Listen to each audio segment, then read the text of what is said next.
Today is April 29th, 1996. I am interviewing Katuse Chudy, Nee Weidman. I am the interviewer, Tina Tito. We are in Queens, New York, in the United States of America, and the language will be English. Today is April 29th, 1996. I am the interviewer, Tina Tito, and I will be interviewing Katuse Chudy, Nee Weidman. Mrs. Chudy, would you please tell us your full name and spell it? My name is Katuse, Katuse, Chudy, Chudy,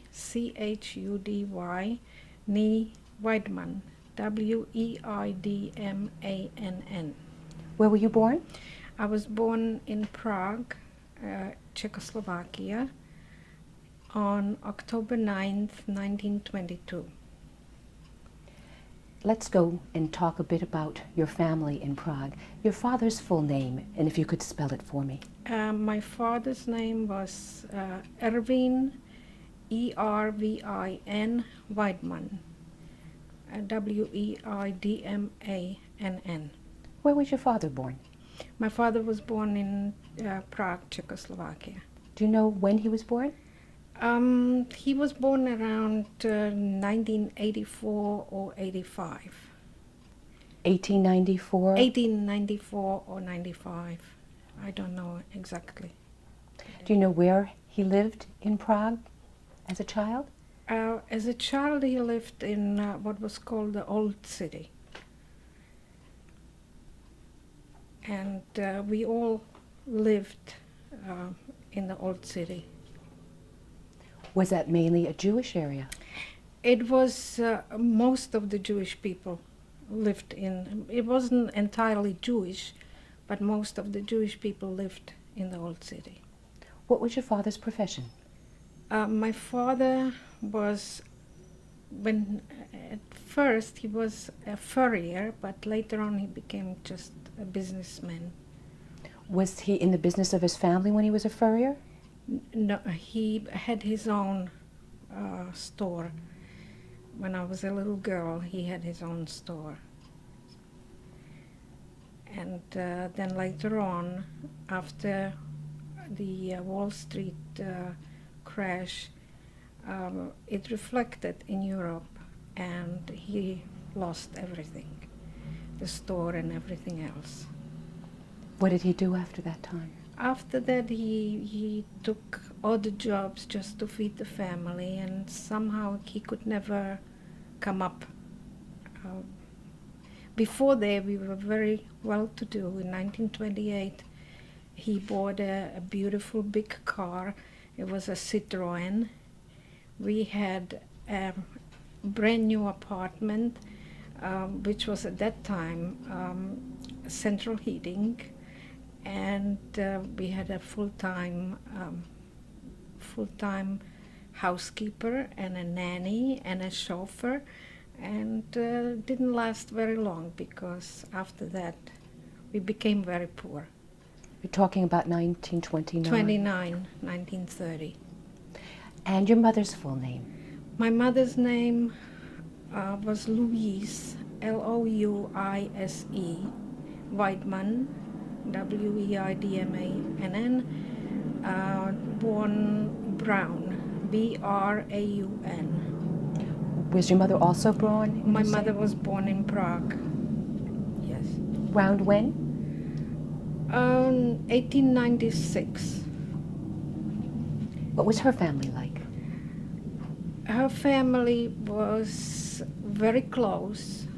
She had 4 sisters. Actually, one died as a baby, so I remember 3 sisters, and we were a very close family. And right after the war, there was a shortage of apartments. So as the girls got married, my grandmother gave each one a room, and they all lived together. And my grandmother kept the house, and I was the first grandchild. Naturally, all my aunts spoiled me absolutely rotten.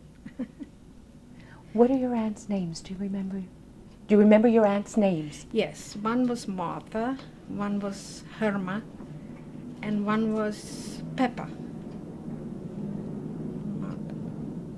Yes. Were they married at the time that you were born? Yes. Yeah, the two were married. One was unmarried. I was a flower girl at her wedding. Tell me about this public school you attended. The public school was, I used to like school because I was a very good student, and there's not much that, I can say. I used to like mathematics. I was very good in Czech grammar, and it was a normal school where I was the only Jewish girl in the class, but I have never felt any different than other children. Did you bring your friends home? Yes, I did. I brought my friends home, and they were always very nicely welcomed by my parents. And my mother was very strict with me, but my father was my best friend. How do you define that? What did he do with you? Well, I could talk to him, especially when I became a teenager. I could tell him which boy I liked, and he was very understanding, whereas my mother was always afraid that I'll be a naughty girl. Did you do special things with your father? Activities? Well, actually, we didn't do too many activities. What we did for every weekend, the whole family used to get together. And it was very nice. I had a lot of cousins, and we all got together, and it was a very warm, nice family. Also with your father's side? Were you My close? father's side also, yes. So you all were friends, both sides of the family? Everybody, yes. Did you have grandparents in Prague still? I had my mother's mother and my father's father. And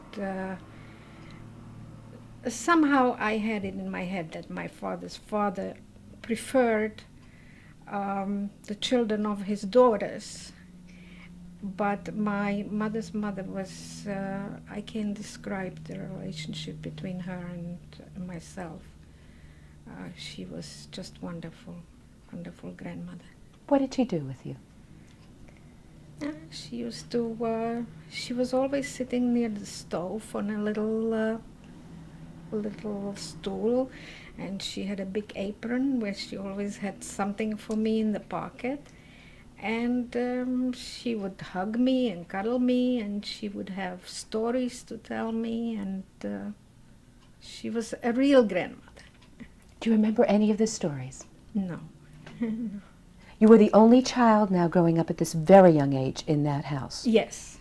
And then when my brother was born, my father said he had enough of one spoiled child, and we moved out. How old were you when your brother was born? 4. And your brother's full name? Harry Weidman.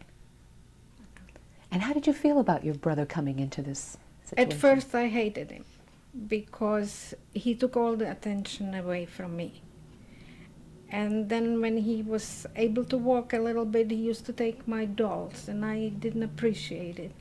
And I really hated him. And then when we became both, when we were teenagers, we just discovered each other and loved each other very much. You talk about dolls. Did you have a lot of toys? I think I did, yes. What did you love? What did you love in your room? I loved my dolls, and then when my brother was born, that was in the good times, my mother had a baby carriage, and she had the same exactly replica made for me for my doll. So that's what I really liked. So you liked all these things around the house yes. and taking care of your Oh, dolls. yes. Do you think that transferred over to your brother eventually, the love of... I think that he just took my toys because he wanted to annoy me. I don't think that he had any attachment because he had plenty of his own. But I think that was it. Was it uncomfortable for you when you moved out of this environment, this loving environment? I don't really remember very well that time, but as I said, we moved up so much that I guess I liked it. Did you have to change? Well, you weren't in school as yet. I was in first grade, yes, I did. I changed to another school then later on in the third grade. Easy transition? Yes, yes, very easy. Were you the only Jewish girl in the school? Yes, not in the whole school, in the class, but we were about 3 in the whole school. So we used to have once a week a rabbi come in, and he was teaching us to read Hebrew and Jewish history, which wasn't too much because it was only once a week. At home? No, in school. And of course, they were children from the first grade to the 5th grade, so I learned in the 5th grade exactly the same what I learned in the first grade.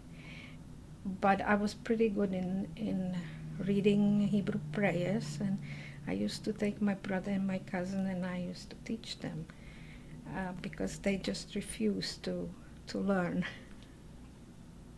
Did your brothers attend the school after what? When you Yes, the same school, so did my cousin. Did you also go to other children's homes? Were you comfortable going to other people's homes?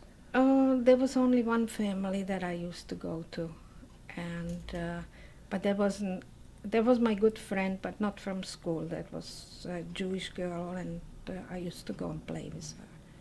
She was a neighbor of my grandmother's. What language did you speak at home? Czech. Any other languages in the house? German, because the nanny we had was German, so that we would learn the language since we were, little children. And we were fluent in both languages. What language did you speak with your grandmother? Czech. Did you speak Yiddish at all in your home? No, just few words. They didn't want the housekeeper to understand. They used to speak a little Yiddish. Did you pick any of it up? Not at that time. Actually, I picked up the Yiddish much, much later. I got to understand the language, but to this day, I just can't speak it. In terms of your parents, were their friends Jews and non-Jews? Yes. You see, there was such a freedom in Czechoslovakia that there was no hate of Jews or anything. As a matter of fact, they gave us such a freedom that they made a Jewish town hall, which turned out to be a downfall for all the Jews during the war, because all the births and marriages and death, everything was registered. Every Jew in Prague was registered in that town hall. So even today, if you go and you want to know about somebody, you just go to the town hall and you can find out. Did you find out about your family in this town hall at any time in your life? Well, I was there 10 years ago and 2 years ago, but I knew all about my family, so I didn't have any need. But I did find out for somebody else who was born there, where they were born and when they were born. They didn't know, and I found out from there. So the full records are still there? Full records, yes. Everything is there. Did you belong to a synagogue? I personally didn't, but my grandfather and his family, they belonged to what they call now the Spanish synagogue. It's closed now, and it was a beautiful synagogue.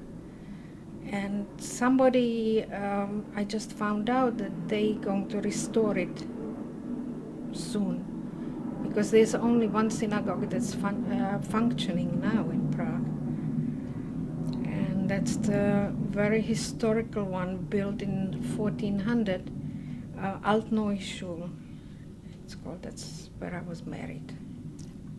You were married in that after the war? After the war, yes. Did you go to synagogue on high holidays? I did, just to say hello to my grandmother and wish her all the best. What kind of household did you have in terms of your Jewish life? Well, we were very aware of it, that we were Jews, and very proud of it. But as we were not observant Jews. Only thing I remember that when my brother was really little, and Yom Kippur, my mother had to give him something to eat. She asked me to light the light on the heater, and I was afraid of fire, so I refused. And my mother was very mad because she wouldn't do that. That's as far as I remember, but I also remember that Pesach, we never had any bread in the house. We always brought these big, big packages of matzahs, but that was all I remember. Traditional foods that you remember that your mother made, grandmother? No, not really. Don't remember. Did you sit at a Shabbat table on a Friday night? No, we sat every night at the table, the whole family. This was a gathering time for you at Yes, night? Yes.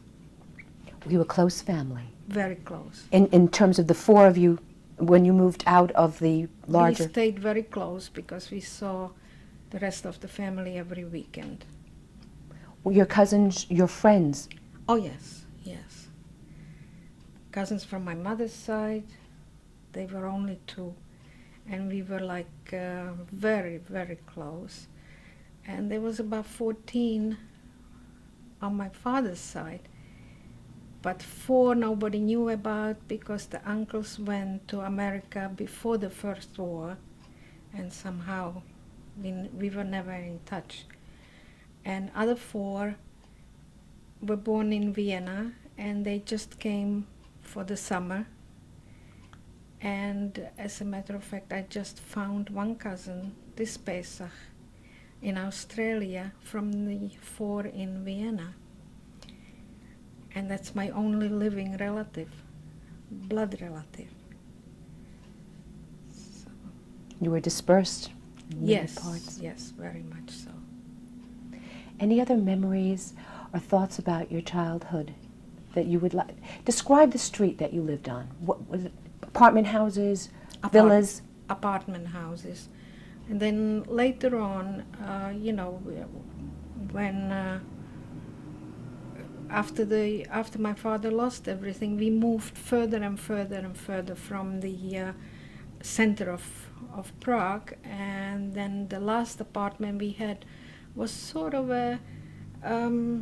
it was a house with about 8 tenants and a garden around, and it was more like a private house than.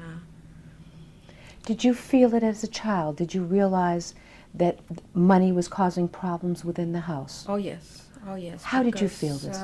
It was very bad, and I tried to help as much as I could, but I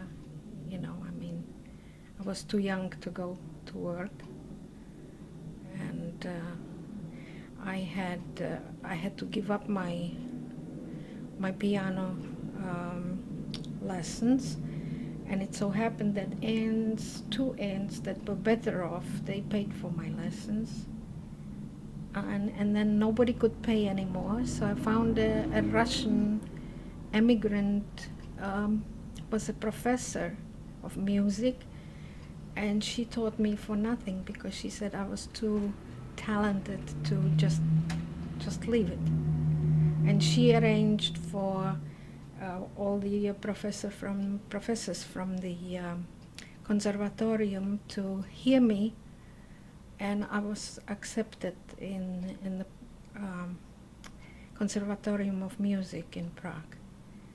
But I never made it. Why? Because in the meantime Hitler took over, and we were not allowed to go to school anymore. When did you start piano lessons? I was about 6. Classical? Classical. What did you like the best? I liked Beethoven, I liked Mozart, And I was always, this is one thing that I remember, that I used to go as a little girl. I used to say Sunday afternoon to my mother, I'm going to the opera. And I would go and stand for an hour on a line for a standing seat, which was very, very cheap. And then when they opened the door, we all ran upstairs to get the first standings. And I used to go Sunday after Sunday to the opera. By yourself, with a friend? By myself. Did your brother share your love of music?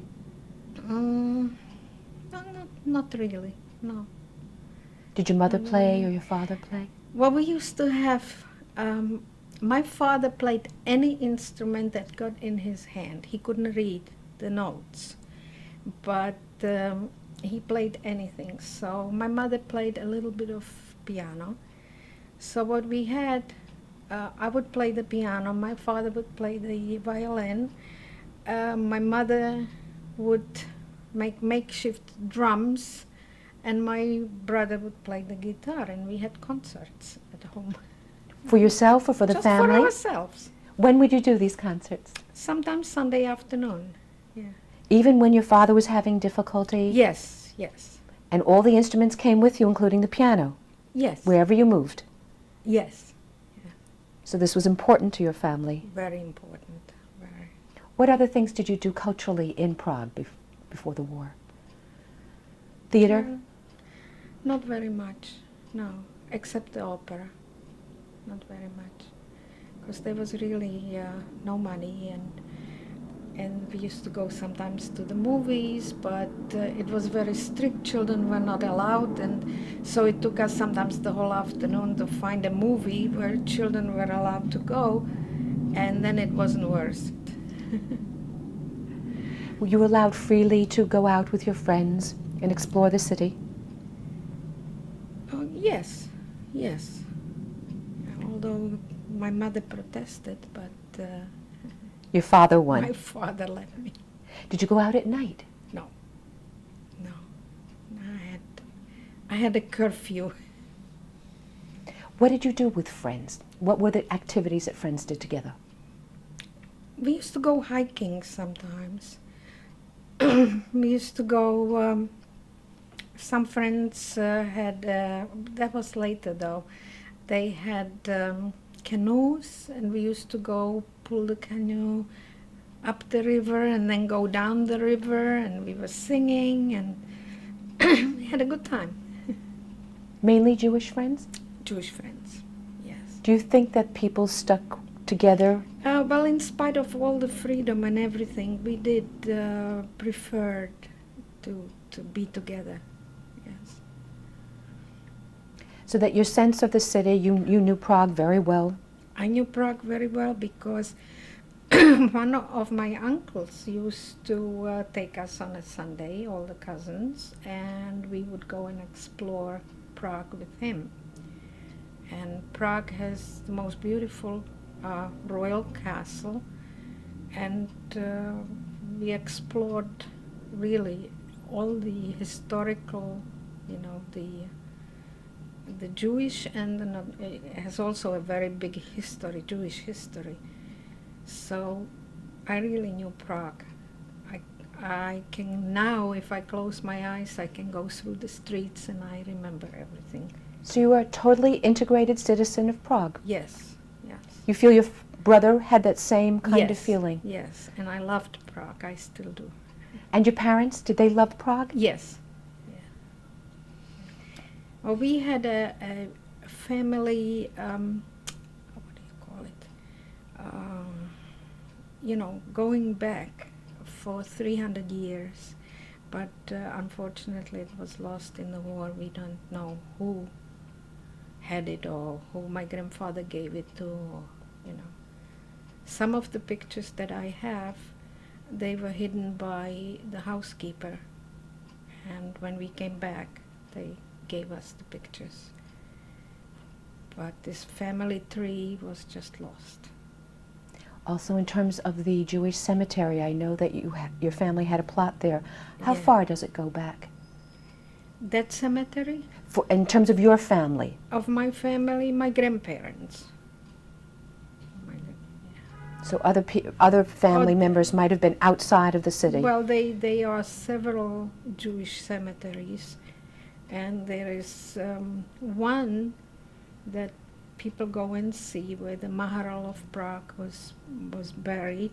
That goes back to the 14th century or 15th century. And then there was another one, also old one, closed already. There were several Jewish cemeteries in Prague, but all we knew, our relatives were in this, what they called new cemetery. Getting back to your household, a lot of books around? Yes, yes. My father liked to read. Newspapers? Newspapers. What was the political discussion as you were growing up? Well, I think that we were all Democrats, really, but it was very hard there because there were about 32 different parties. And like the butchers had a party, and the bakers had a party, and there was always fights between the parties. I remember our household was a very democratic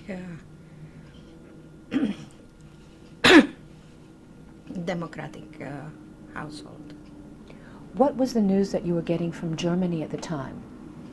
Well, we really knew that from 1933, we knew about the Kristallnacht, we knew about it's bad there, and we always hoped that, not only hoped, we were absolutely certain that nothing will touch us.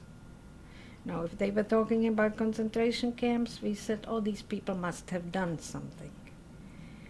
We just couldn't believe it. Did your father read the Jewish press? No, I don't think so. Check newspapers? Check newspapers.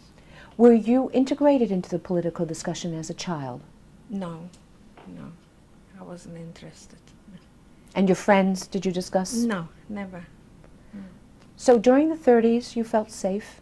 Yes, until about 1937, when Czechoslovakia mobilized and my father was called, and the only thing that he was absolutely devastated when they sent him back home, didn't even give him a uniform, and there was no war. We were ready to fight the Germans. Did your father fight in the First World War? Yes. What was his position in the army? He was just a private. How many years did he serve? I think 3. Did he ever talk about it? No, not really, no. Where did he serve? He was, at the end of the war, he was in Slovakia. And, but I don't know much about it. He never really talked about it. Ever talk about the German character or that the war as it was starting to relate to your lives in the late 30s? Yes. We thought that they were very intelligent people and they couldn't do anything that's atrocities or what we heard from the other side. We just couldn't believe it. Thank you. We'll continue on the next tape. Okay.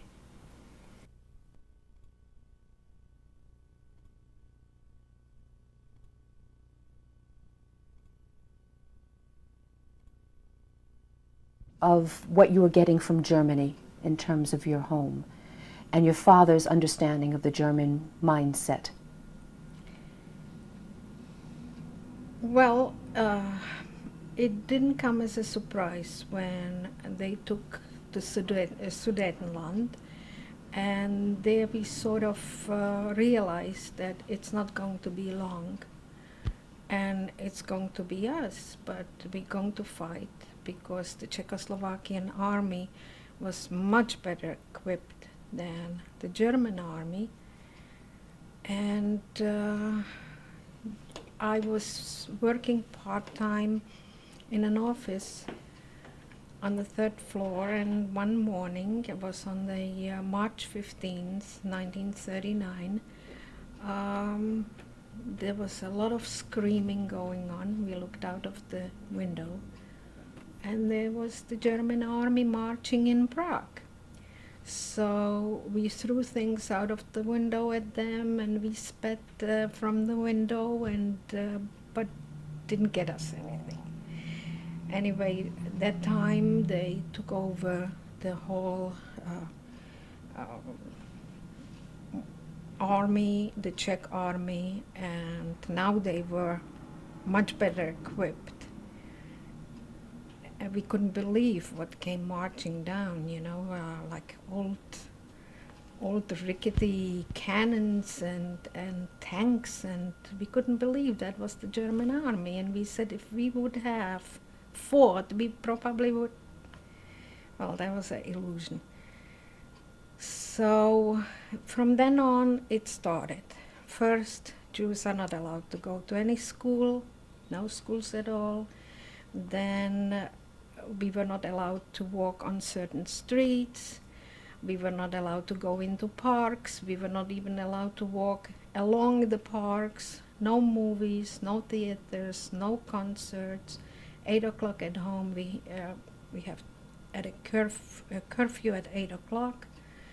And we were not allowed to travel. Saturday and Sunday, we were not allowed to travel at all. During the week, we were allowed, but in the streetcar, which had 2 cars, in the back, if one person was standing, we were not allowed to sit. And we were restricted. We couldn't buy this and couldn't buy that. Then after a while, they took all the musical instruments away. They took all. I had a pair of little earrings that I had on since I was born from my grandmother. I had to give that up, and it was just, we were just like prisoners already that time. We were not allowed to go at any time to stores to buy food.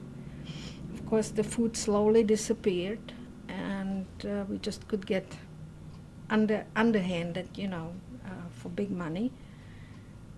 And it was really getting worse and worse. So my friends and I, we used to still meet, but since we couldn't go to parks or anywhere, we used to meet at the cemetery. And but we had to be home at 8 o'clock. And then all our parents decided that we shouldn't be cut off from life. So they agreed that if we can't make it home by 8 o'clock, we can stay over by the friends and come home in the morning. So we kept on going until one day one of our friends was gone, and we found out that they started with the evacuation to the concentration camps. Let's go back. Yes. We have the sense of the beginning. Now, right in the beginning, you said you worked in an office. What were you doing in this office? Oh, it was just a temporary part-time job. I used to work on an adding machine. It was like you have here a MasterCard, or so all the bills, I used to add up all the bills to make a little bit of money. Were you still going to school? No, it was a transition time between the 9th grade of the school and the Conservatorium of Music. That was about 2 months that I had nothing to do, so I got this job. Did you see fighting on the street as the Germans entered? Was there any resistance? There was crying, a lot of crying on the street, not fighting. No. Everybody was just exhausted and flabbergasted and couldn't believe what happened. Now, you said that some things were taken away from you. Yes. What was the procedure? How did you know to give up your earrings? Well, we used to get from the Jewish community, we used to get letters. You have to go this and this day to this and this address and give all the jewelry up. Or it was, we'll be in your house at this and this time and we'll take away your musical instruments. Who is we?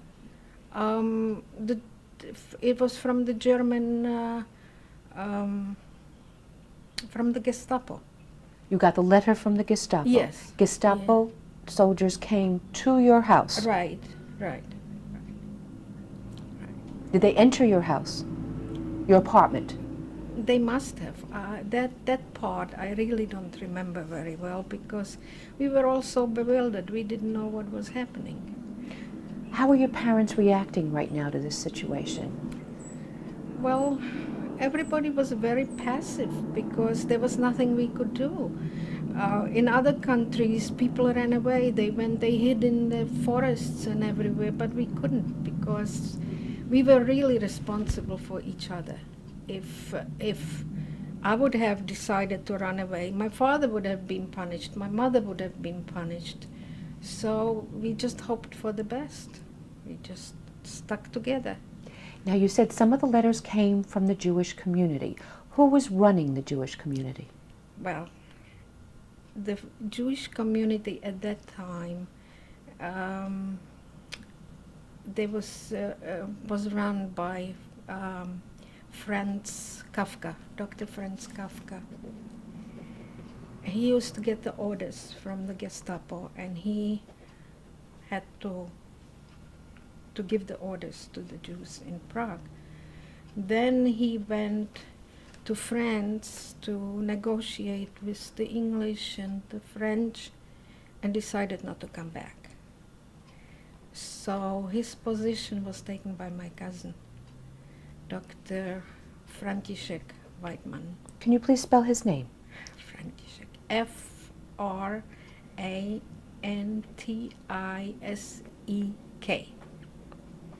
Frantisek. František.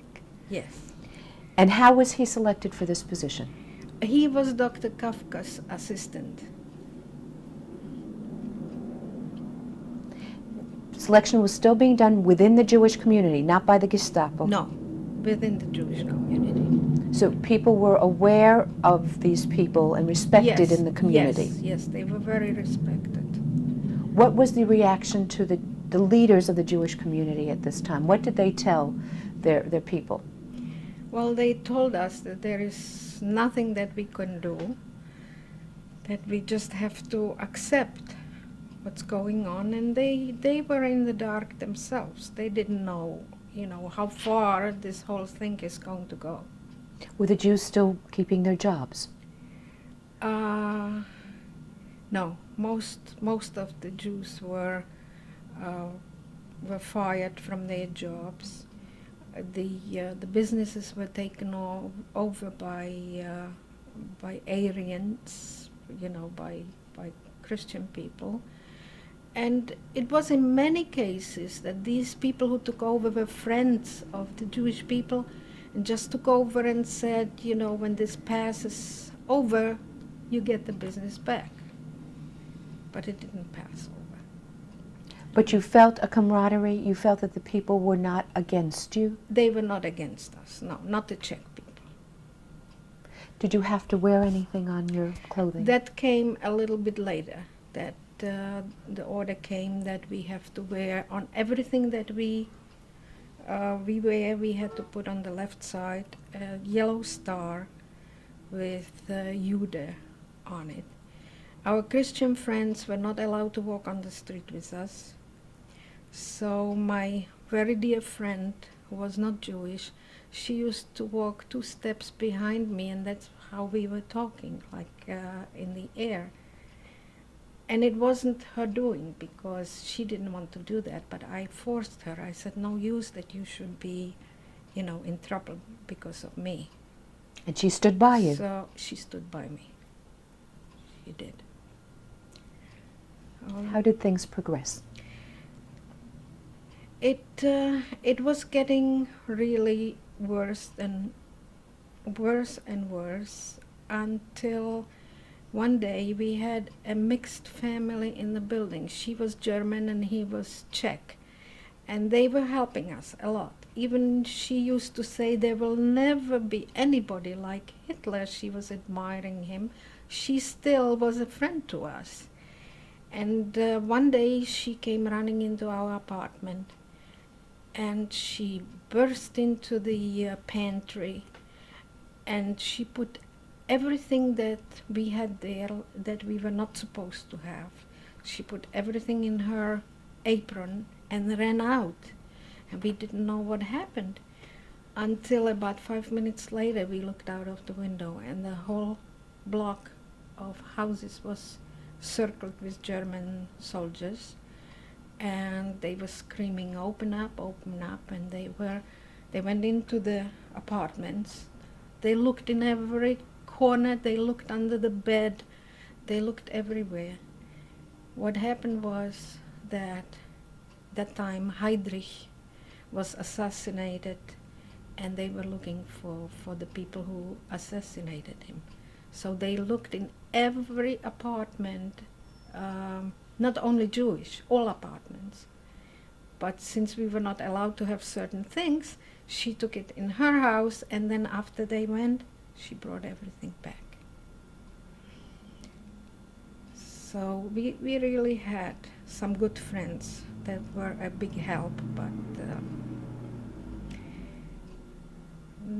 then when the evacuation started, When was that? 1941. So you lived like this from March 1939 to That's 41 right, in to the state. September 41. September 41, they sent, I think it was about five transports, 5,000 each, to lodge in Poland. That wasn't efficient enough for them, so they evacuated all the people from Terezin, which was a military garrison, and they were also private people living there. They threw them all out of there and made it a ghetto. And I think it was October 41 they started to transport people to Terezin. Somehow my cousin tried to push the names of his family, a little bit on the side. But then one day he came to our house and he said to my father, "Uncle, I'm very sorry, but I can't protect you." So that's how we went in September 42. So for about a year, For he was about a helping year, you. yes, he was helping us. He was in charge of listing names for the transports?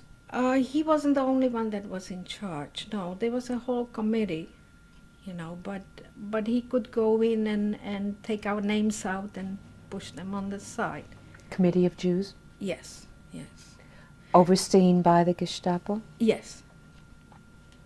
Yeah. How were you living at this point? Your father was not working? How were you getting food?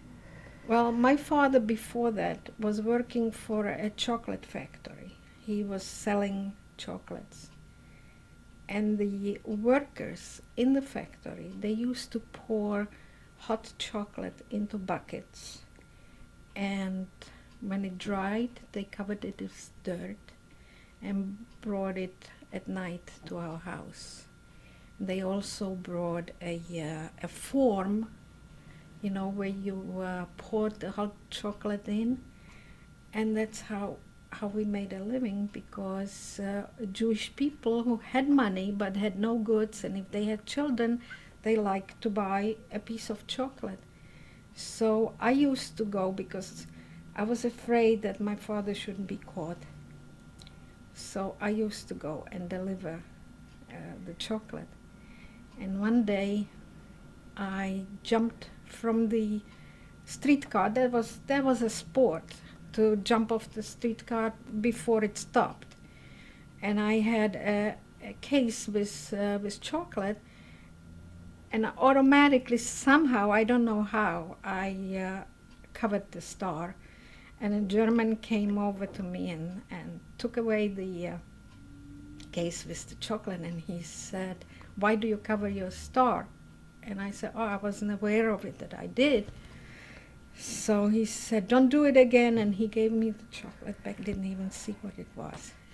So that was my lucky day. And that's how we made a living, because those people from the chocolate factory, they didn't take any money from us for that. So whatever we sold, that's how we lived. Were there any other preparations if something would happen that you thought that your parents were doing? Well, we thought that eventually, we'll all go to a concentration camp, but we didn't. It wasn't called a concentration camp. It was called a relocation. We thought that we're getting some kind of a state in Russia where we'll all be there. It won't be fun, but we never thought of extermination camps. What preparations went on in your home for this eventuality? Well, actually, there was nothing that they could do. Hiding any jewels Well, or silver? Or we didn't have. We really didn't have. I know in other families they did. We had few little things that we gave to our friends, but nothing really. Suitcases substantial. prepared? No. And then my dear cousin, Kate, one day she said we got the notice to appear, and to be resettled. And I was very, very sad, and when I came home, I found the same notice, but not for the same transport. So I ran back to her house and I said to her, we'll be together because we're going right after you. So when we came to Terezin, I was looking for her. She wasn't there. Who signed this notice? I think the notice was signed by the Gestapo. Who wrote the notice? The Jewish community. Yeah, but How it was did an order from the Gestapo. How did you get to Terezin? But when we got the notice, we had to appear in Prague had like a business house. I don't know how to call it. Like every year there would be people from all different European countries displaying their wares. Convention center. Yes, like a convention center. One for dry goods and one for cattle and things like that. So we had to appear in the one where they had the cattle. Well, of course, at that time it was empty. So we went there and we were sitting on our suitcases for days, about 3 days, and we slept there, sitting up, and then finally they marched us to the railroad, which wasn't very far from there, and took us by train to Terezin. At this point, you ate the food that you brought with you? Yes. Were you given food? We were not given anything. Your No. bodily needs, what happened with that? Well, they were like, we got no food and we got no water or anything like that, but they were latrines that we went to, and it was the first taste of the German latrines, How were you mentally? How were your parents dealing with this? My parents were dealing with it very well, because they were saying as long as the four of us are together, we can overcome everything. So when we came to Terezin, they assigned my mother and me to one garrison. We call it garrison. They are houses, like Barrack? A barrack? It's not really like you would call a barrack here. It has a big. In the middle, there is a big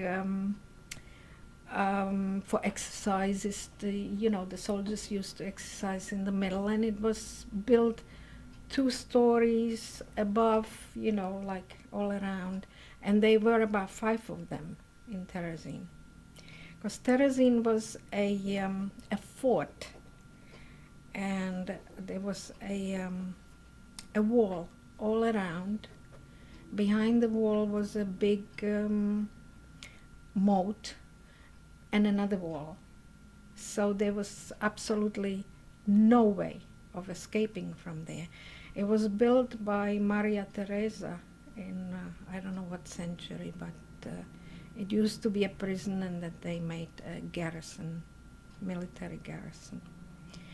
So my mother and I were assigned to a, under the roof, to not a room, it wasn't a room, it was a big, big, big space under the roof.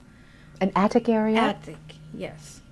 And my father and my brother were in a different garrison. Separated all families immediately? Separated men and women. But we had so-called freedom there because we could get out, we could walk around, we could meet our relatives, and we even had a cafe there where we had jazz music once a week, and you know, they tried to make a model out of it so they could show that the Jews don't have it that bad. Only Jews? Only Jews. There was also what they call a little Festung, and they put there other people like murderers and, you know, political prisoners, and that wasn't connected with us, but it was very, very bad there, very bad. You think worse than your situation? Much worse. They were hanging people every day there. And you could see it? Well, actually, from one garrison, we could see it, yes. But it had nothing to do with us. We sort of blended together, and the Gestapo there had not a direct contact with us. All we had to do when we met them on the street to greet them, you know, but otherwise they had no contact. All their orders went to there was a self-government also in Terezin, and they told the government what to do, and we got it from the government. But they were good people, the government. I don't want to make an impression that they were against us. They were working with us, you know, but they couldn't do anything. Tell me about your daily life. In Terezin? Well, through my cousin, I had a little bit of, leeway there. I got a position from a friend of his. My cousin was still in Prague at that time. I had a position that I used to take orders. There were several kitchens and several warehouses, and I used to take orders what they should prepare for, the food. And so I was walking all day around the kitchens, and everywhere I came, I got food. So I did really well. Your mother? And my mother didn't have to work, but I could sometimes bring a little dish with barley for my mother. And your father, your brother, could you help them out? Yeah, I could. My brother wasn't with my father then. They put him in a children's room, children's garrison. There was a special, and they got more food there, the children, than we did. And then I got sick. I had, it must have been hepatitis. And of course they put me on there was a lot of Jewish doctors. They put me on a diet, and I got the diet after I was feeling fine already. When I was sick, I used to eat whatever I could, but then when I was supposed to eat, I was on a diet.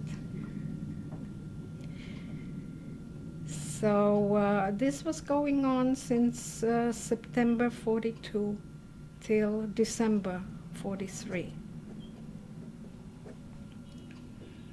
Did you have your own suitcases of clothing that you were able to wear? Yes, yes. You were warm enough in the winter? Yes. Actually, that was our bed. Our suitcases was our bed. We didn't have any beds. So we put the suitcases down and put a straw mattress on top of them, and that was, each one was allotted a certain amount of space, which was very, very little. But since I was with my mother, we could put in the morning everything on one side, and we had a little space to move around. Anything stolen while you were there? No. No one touched anyone else's things? Nobody touched anything.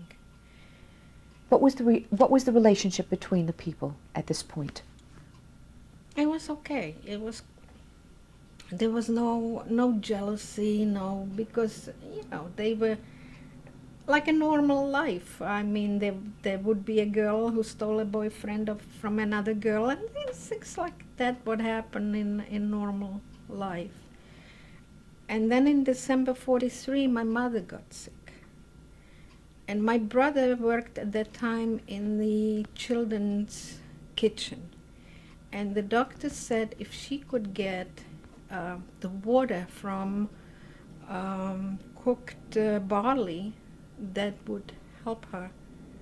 So my brother stole raw barley, and he was caught. And there were 3 jails. There was a Gestapo jail, there was a Czech militia jail, and there was a Jewish jail. So they put him into the Jewish jail, which wasn't so bad. He was there about a week, but the next transport that went out of Terezin, we were all going, the whole family, because of that barley. So before we leave this point, give me your daily rationing of food. What did you have from morning to night? What did we have in Terezin?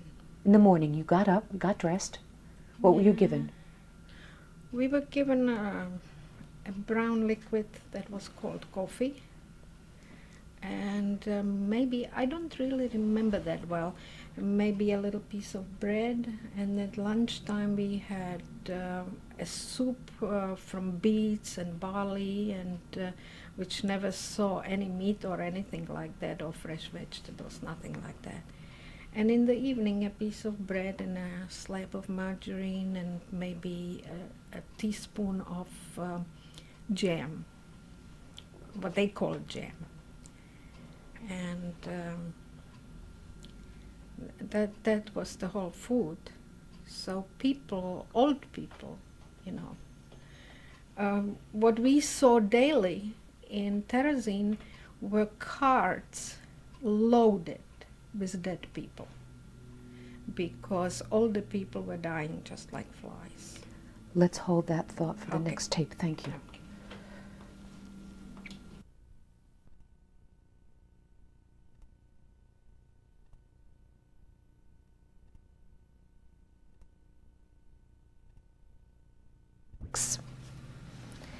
We were talking about carts of older people, dead people. Dead people, yes, and they were taking them to, which we didn't know it existed. There was at the outskirts, there was a crematorium where they burned all the people. My grandmother got very sick, and I visited her the night before, and in the morning she was gone. This is your mother's mom? My mother's mother. What was her full name? Rosa Brown. And 10 years ago, I was in Terezin, and what I saw there, that they opened the graves, where they had the mass graves, and if they found anything, a corpse with some kind of a little note on it, they took it out and they reburied single people. And I found on the cemetery in Terezin, I found Rosa Brown. The date didn't quite match, but it was very close, so I'm absolutely certain that that's What was the date on it? Her birth date was like 1872, And it was December 28th, which was my grandmother's birthday. And the year was 42 or 43. So I'm convinced it's my grandmother's grave. So the Czech government did this The after? Czech government did that, yes. And they kept the people at Terezin? Yes, yes. They made, from the mass graves, they had a lot of, it's quite a big cemetery. They put little stones with the names and whatever they found on the corpse. It was very emotional when I didn't see it. My daughter saw it. She said, "Oh, Mom, look, this looks like your grandmother's." So. And now you said at this point, at the end of 43, your mom was sick. Yes, and my brother stole some barley, and he was caught, and he stayed in the Jewish prison for a while, and then the next transport, 5,000 people, we were in that transport, the whole 4 of us. Actually, what happened was that they would have taken my brother, but my father said no, the whole family is going with him, because we didn't know where he was going, but we would have gone anyway. So all the people in the kitchen and in the storerooms that I used to visit, they brought us, we were in isolation in one of the barracks, and they brought us sugar, bags of sugar, and bags of things to eat, And sugar was supposed to give us strength. So the day came, they loaded us in cattle cars, and of course I was a very inquisitive person, so I climbed on top of I don't know how many people to the window to see where we're going. And we were going through Prague, and we kept on going until we came to Auschwitz. I think it was about, I don't have a recollection, must have been about 4 days and 4 nights on the train. And of course by the time they opened the doors in Auschwitz, and they were yelling, "Schnell, schnell, heraus, heraus." And my father looked at us and he said, "Children, I think we are in a concentration camp." Because up to that time we had no idea. We thought we were being resettled. And of course on the bottom of the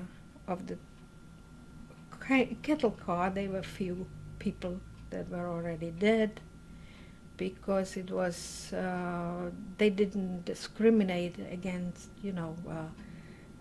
who was old, who was sick. They just loaded the car until it was full.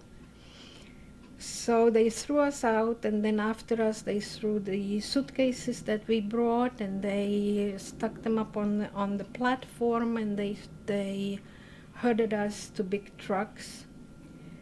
And first they took the dead people on the bottom, and then us on top of them. And we were standing there the whole night, and what we saw were SS people with big dogs. And finally we were standing in front of that famous gate that they show pictures everywhere.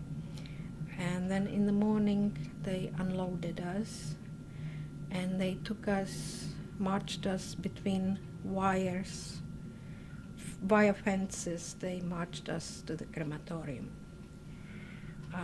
In front of the crematorium they made a selection, men on one side and women on the other side, and we just didn't know, what was going to be.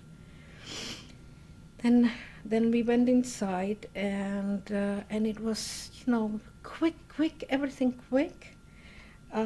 First they dunk our heads into kerosene so we wouldn't have any lice, and then we had to take off our clothes. So it was in December. We were standing there naked, cold. Then two women came with some things and punched the numbers out on our arms. Could you show the number on your arm, please? Could you tell me the number? It's 73656. And my mother had 73655. She was in front of me. And everybody was saying, be careful, don't smudge it. They kill you if you smudge it. And, you couldn't help it. And it smudged. And then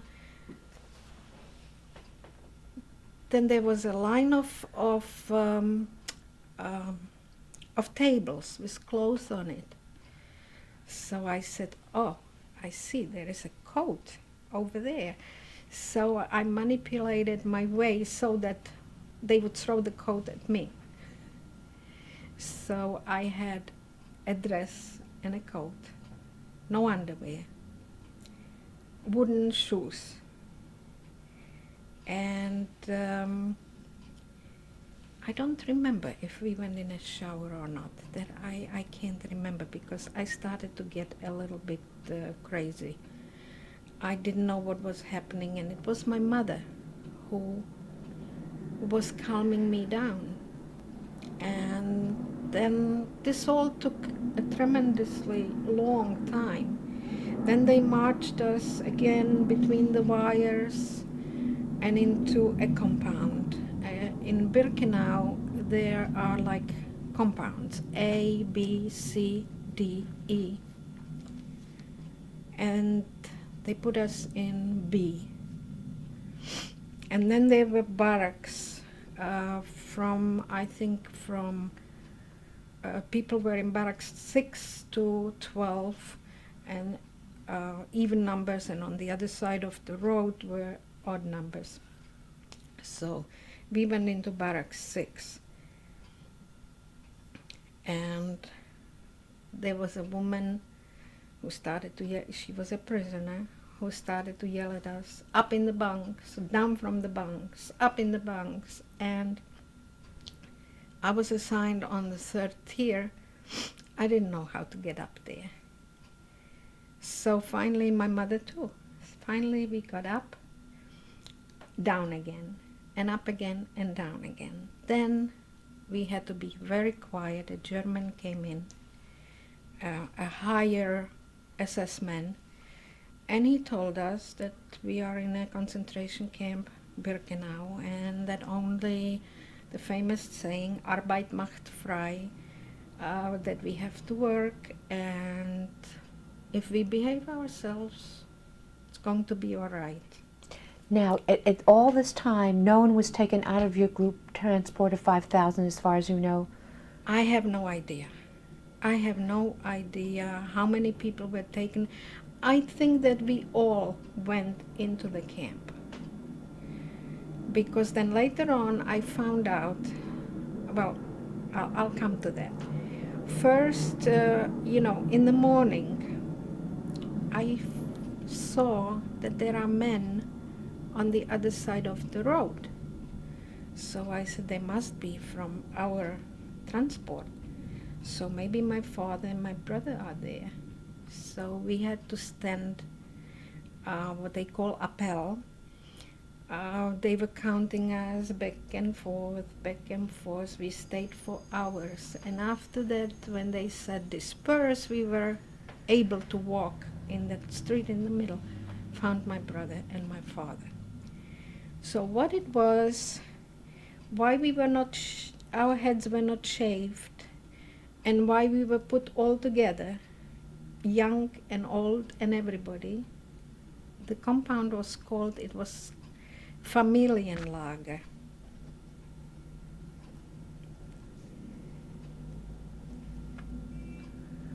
It was, why was it Familienlager? Because it had special,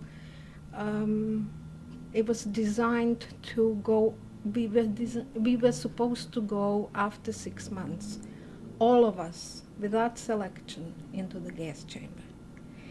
And we were put there so at a certain time we could send cards to the outside world to say that we are fine and that we are healthy, and that was the only purpose, that they put us all together. Then we discovered that in that camp was also the transport that left Terezin in September. There was also in the same, and there was my aunt and my uncle and my cousin. So the food there was no food. I mean, somebody said don't drink the coffee because there's bromide in it. So I used the coffee to wash myself. I never drank it.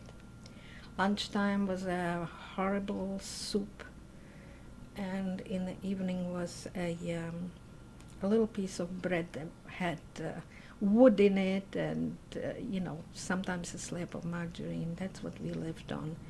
And there was nobody there who would give me food this time. And but we had to do everything right, or otherwise we had a couple who was Jewish, who was a very sick man, and he would just indiscriminately take a person and beat him up for no reason. And I got beaten up by him once.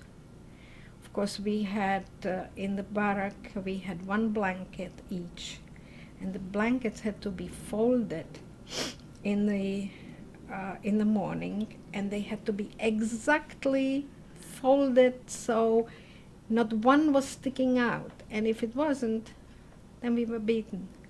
Who is responsible for this tier of beds? And we were beaten for By the capo. by the capo. Do you remember his name?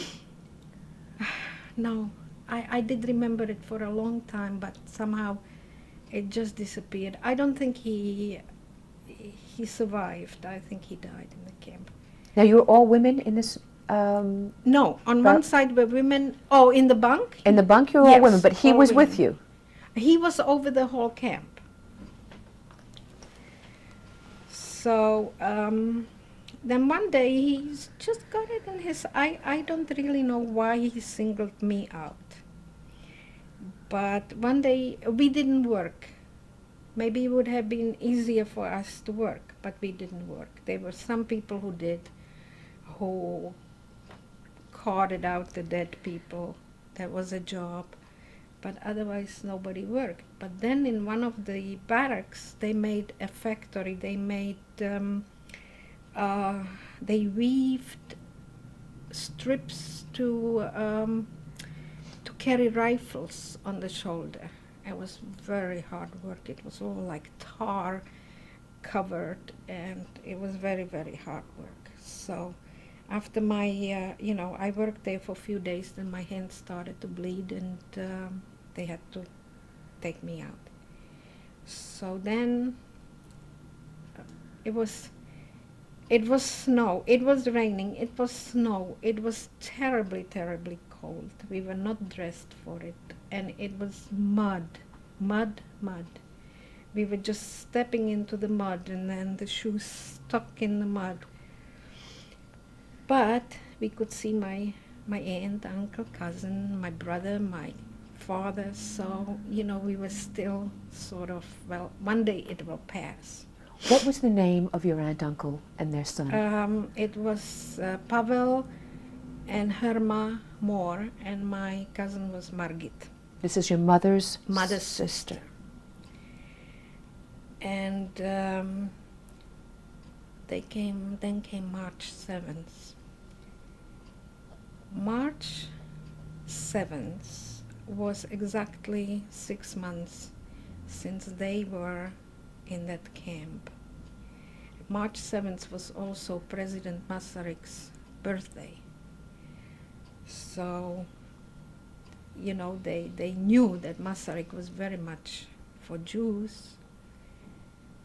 So one day they just herded all the people who came to the camp in September. They locked us up in the barracks. They put some kind of a weapon in the back of the barrack, and they took them all out. And the next day we saw the smoke coming out of the crematoriums. They were all men, women, children, all gassed. This was the 5,000 transport from September. From September. So then we saw the same thing will happen to us in June. So there was some underground, young people started to grumble, and there were also Polish prisoners that used to come to the camp for some reason or other, and they organized, but the Poles didn't want to have much to do with us, Somebody did escape from the camp, and that man made his way to America, and he told here, I don't know who, but the president knew everything that was going on. Do you know his name? Name ever come up? No. He left at that time in March of 44. Yes, around that time. Yeah. How did he get out? Do you have any idea? He was sort of close with SS men. This happened to be a very mild person. He was a soldier, and they got friendly. Polish? No, this was German. The SS man was German. No, but the man that The escaped? man was from our transport, a Czech. Czech Jew. Yeah. And he got out, and he told everybody here what was going on. And all we were thinking of, we were depending on the president. The president, America will rescue us, America will rescue us. Well, America didn't rescue us. And so June approached, and in the meantime, they said that things changed because they had terrible losses on the Russian front. So they wanted to free the guards from the concentration camp. They put in Ukrainians, they put in Polish people as guards, and they needed people to work. So they changed their methods. Instead of all of us going to the gas, they changed to girls from 16 to 45 and men from 18 to 40 will go to work, and the rest will be gassed. So I was the only one that happened to fall into the category. So my brother said to me that time, we have to do something. So it's very unbelievable, but there was a barrack where they had an office, and the office had cards for every person. With all the information on it about your age, everything? Everything. So they were very methodical. So they had two boxes. One that will go out to work, and one that will be gassed. So a friend of ours who sort of had a little access to this office, he woke my brother up in the night, they woke me up in the night, and we stole into that office, and we changed the cards of my brother, my parents, into the box to go out to work. So the time came when they said, everybody out for a selection. I was young, and very. I was one of those who used to say, "Why can't we do something? Why can't we do something?" So there we are, all naked, and there is Dr. Mengele. He's going this way, that way. My aunt, who was another aunt that came in May, In May was another 5,000 who had also 6 months to live. But at that time, in June, they decided to get rid of the December and May. So there was another aunt, What was her name? Marta, also my mother's sister. So they made a selection, and my aunt was in front of us. She was sent to one side. Then I was behind her. I was sent to another side. And then behind me, my mother was sent to a third side. And I saw that on the third side, they all older people. So I turned around. I went in front of Mengele, and I said to him in German, I said, I want to go with my mother. He looked at me like, how dare? But he was impressed that I dared to speak to him. And he said, he looked at me and he smirked and he pointed the famous Auschwitz gesture, which was into the gas, into the chimney, smoke. I said, I don't care. So he called out to my mother, old one, come here. My mother was about 43 years old. Old one, come here. So he looked up her legs. My mother had very nice, good legs. And he said both to that side. But these two sides, my aunt went to Hamburg, and my mother and I went to Stutthof. But from there we went to Auschwitz, to the women's camp, and we stayed there for about 2 weeks before we left for Stutthof. You had said to me at one point some very famous visitor had come to the camp. Oh yes. I think it was Heydrich. Not Heydrich. Eichmann. At that time, they changed people in the barracks. They put all young people in the barrack number 6 and old people on the other side in another barrack, because they wanted him to see only the young girls. When was this? Do you recall when? Just before you left? Yeah. You were in the Auschwitz camp at this point? No, in the Birkenau camp. Before this all Yes, happened, in yes. the Birkenau camp? And he came, and we had to stand, and he looked at every girl and smirked, and he saw only pretty girls, because even though we were didn't have enough food or anything, but we were young. So that's what they showed him, nothing else. And then there is another story I would like to say, because we'll come later to the consequences on that. When they took my mother, I stayed in Barrack 6, and they put my mother to Barrack 5, because once they evacuated the other people, there was more space on the other side. And my mother was not strong, and she wasn't feeling well, and there was one woman who one of us, who sort of took a liking for her. So she used to say, you stay on the bunk and I'll go and get you soup and I'll get you a ration of bread. And she was very nice to her, and I told her I thank you, because we are not on the same barrack anymore. So I thank you very much for that. Well, we'll come to this woman later, what she did to my mother. And anyway, from Auschwitz, we also, another thing, when we came to Auschwitz, to Birkenau, there was no railroad between Auschwitz and Birkenau. So they put us to work for a few days. We had to go and carry bricks.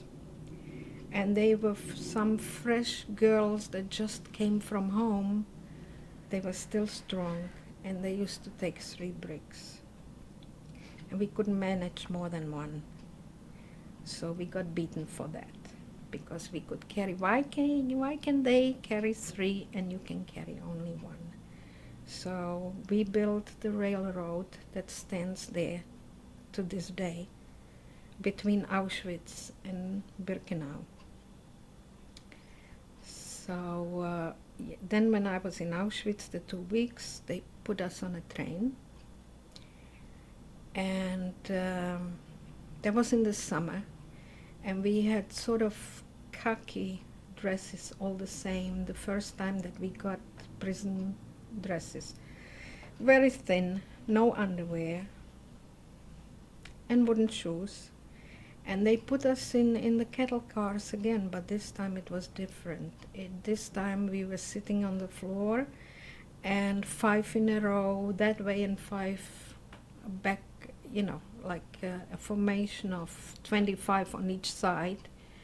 And the train was going and going and going for days and nights. We stopped, I think the town was called Strelentin.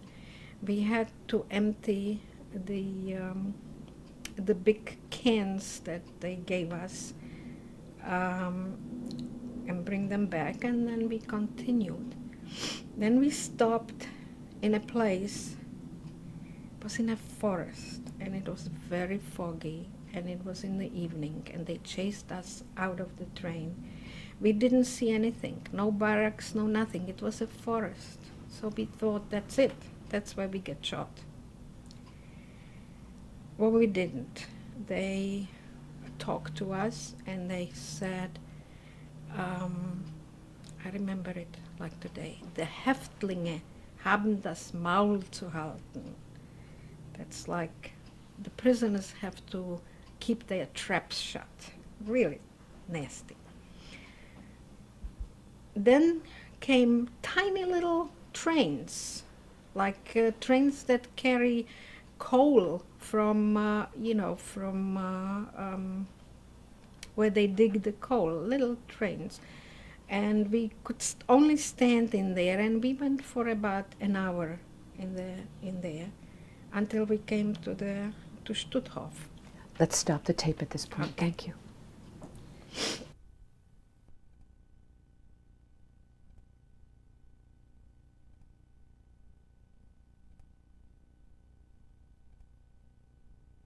'96.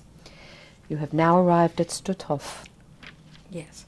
Now, evidently Stutthof was overcrowded, and they had no space for us, so they left us sleeping on a beach. It was all sand, so I assume it was a beach. I didn't see the water or anything, and it was very, very cold even in the height of the summer, so we were all sleeping like together, so one body would warm up the other. And the next day they marched us into Stutthof. We had to stand for a selection again, but this time it was dressed. And again they selected my mother to stay and me to go. And again I said, this time I already had practice. And they said, okay. So they sent my mother with me. And that's all I remember about Stutthof, because they sent us, I don't even remember, by car, by train, I don't remember, to a small camp called Proust.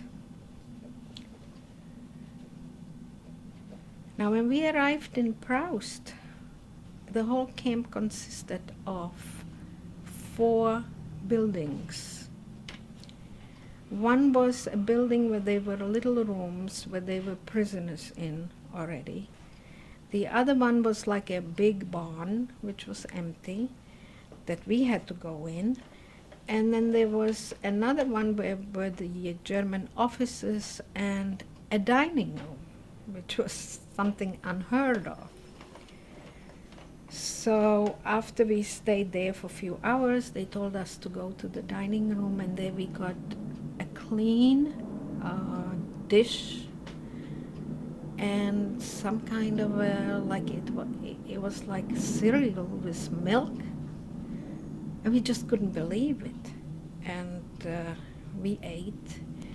We couldn't even eat so much, and the girls that were there already, they were saying, "Oh, if you can't eat it, I'll eat it," you know. So we said, "What's happening here? This is paradise."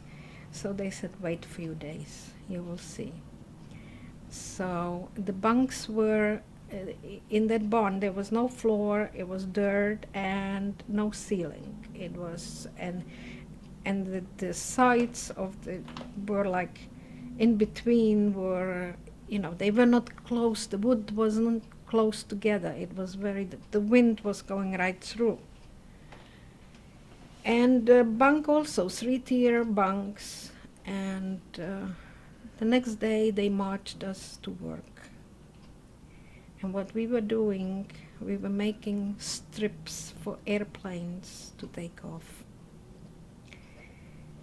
We had to dig, we had to put gravel, we had to put stones, then we had to roll it, then we put tar on it, and each one was given a certain amount to do. And it was just horrible.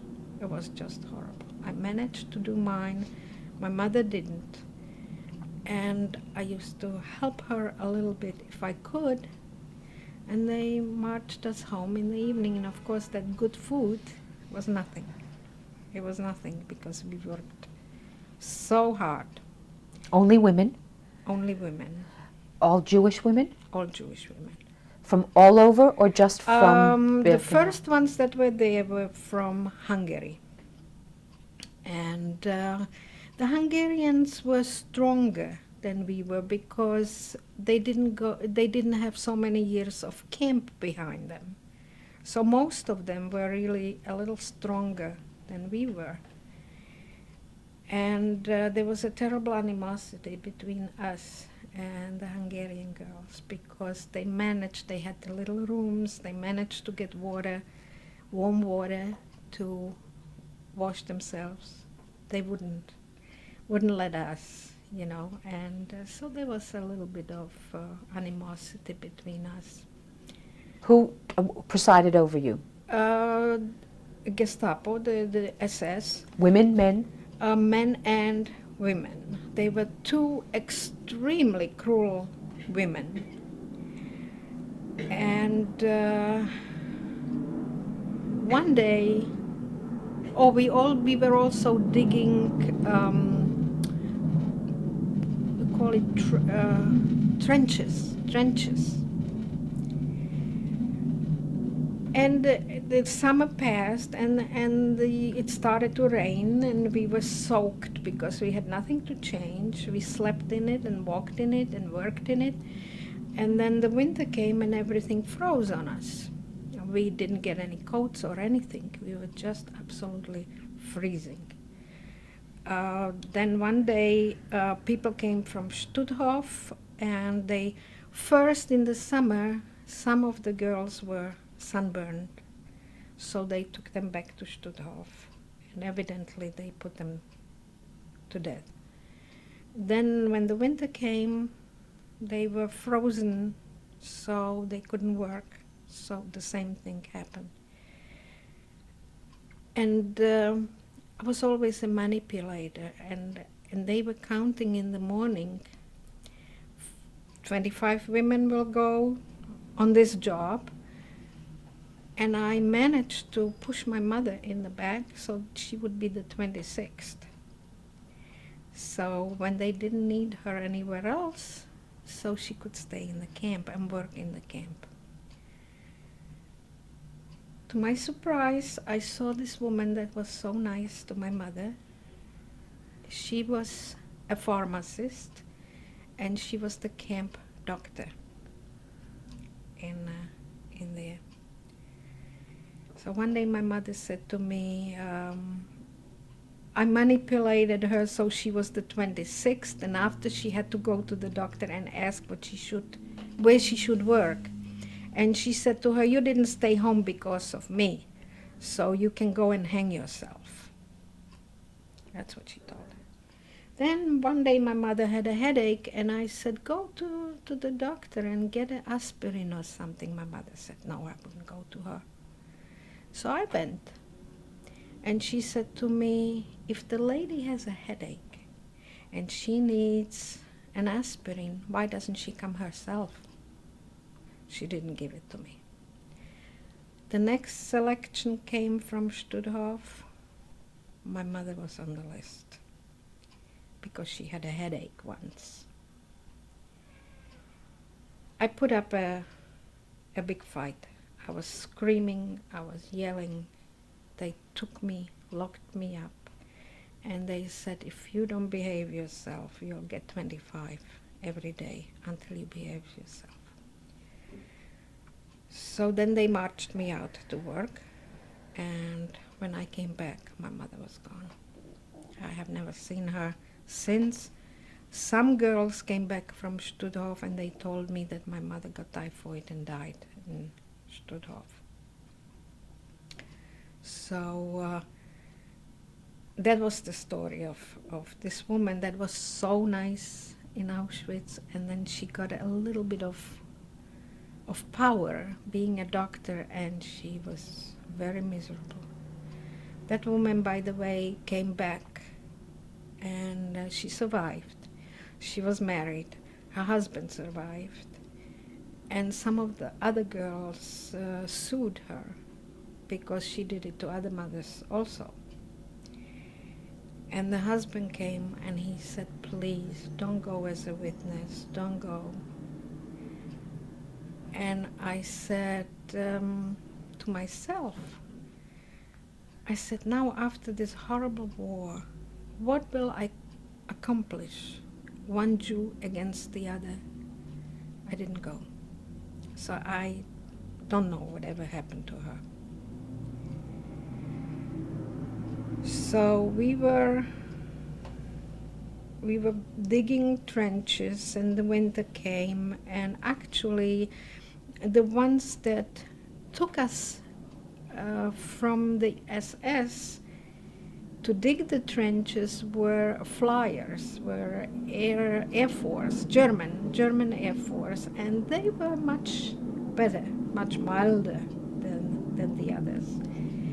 And one day they said to us, you know, we need somebody to carry coal into our barracks. So I went. Of course, I was always there. I understood German. So we were carrying coal into there, and then they let us stay for a while to warm ourselves up by the stove. And since I was really a stupid girl, I stuck my feet out to the stove. And by next day, I had big blisters on my feet. So I went to work with the blisters, and then the third day I came back to camp, and they were Russian prisoners there. They were people from other camps, people that were not Jewish, that were just as starved as we were. And there was no food, no nothing. And they told us that we're going to leave the camp. That's when the march of,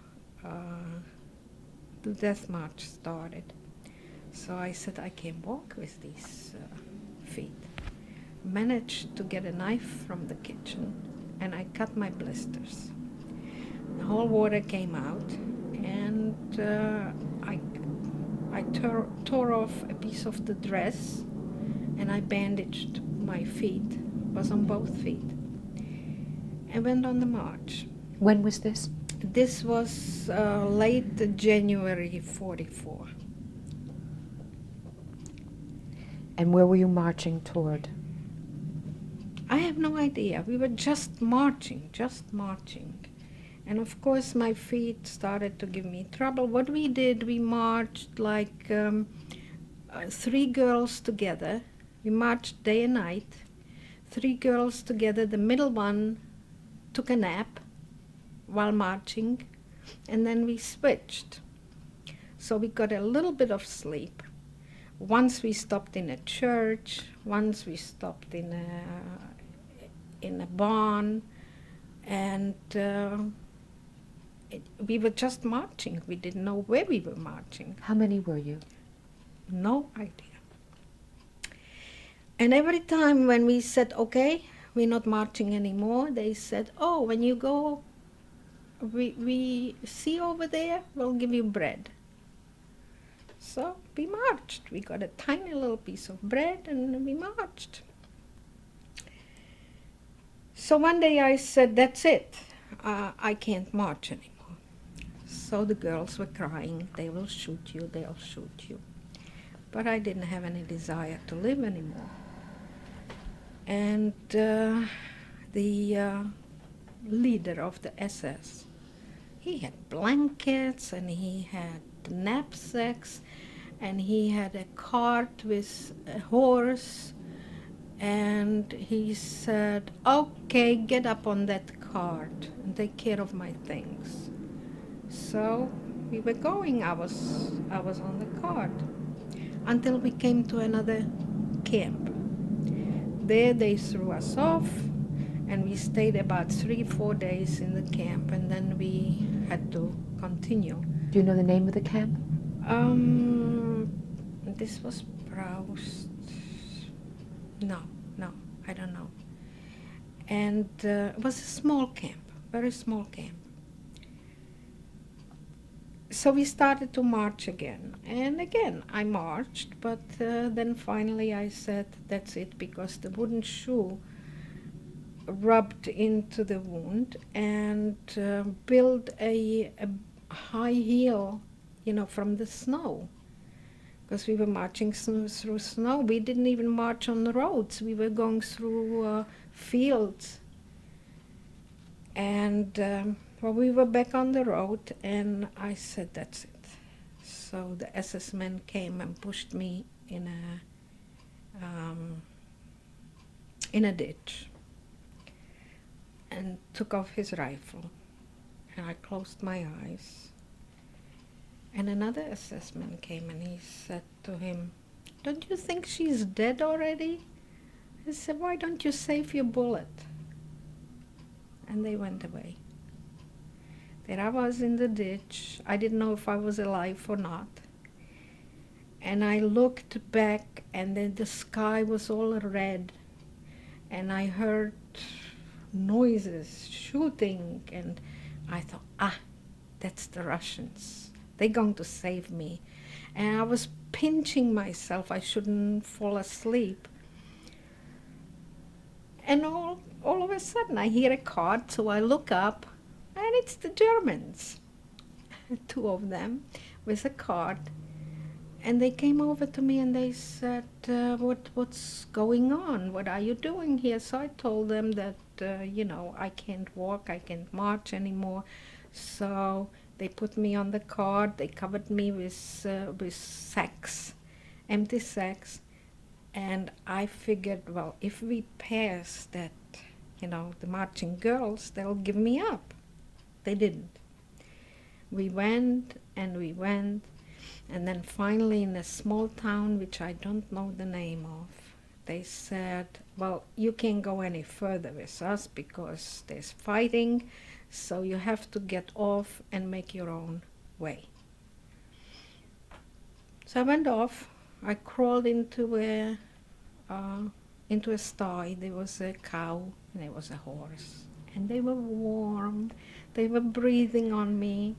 And I slept all night, and in the morning a German voice is saying, that would be nice if every Jew would find a place in my barn. Get out of here, I'll take you to your commander. Well, it wasn't my commander, but he took me. It was a big, big barn, and it was like an amphitheater, the hay was arranged all around like in layers, and there were people sitting from the bottom up to the top all the way. Some of them were dead, some of them were not. And so I disappeared. I crawled in between the people, and I said, now I am not Kate anymore, I am somebody they don't know. So I was sitting there, everybody was just dropping dead around. And the Germans were all the way down, and they said, keep quiet, it won't take long, we'll bring you some soup. That was their incentive. We'll bring you some soup and some bread. And they went, they locked the door of the barn, and they didn't come back with the soup or the bread. So there were also some Polish prisoners, not Jewish.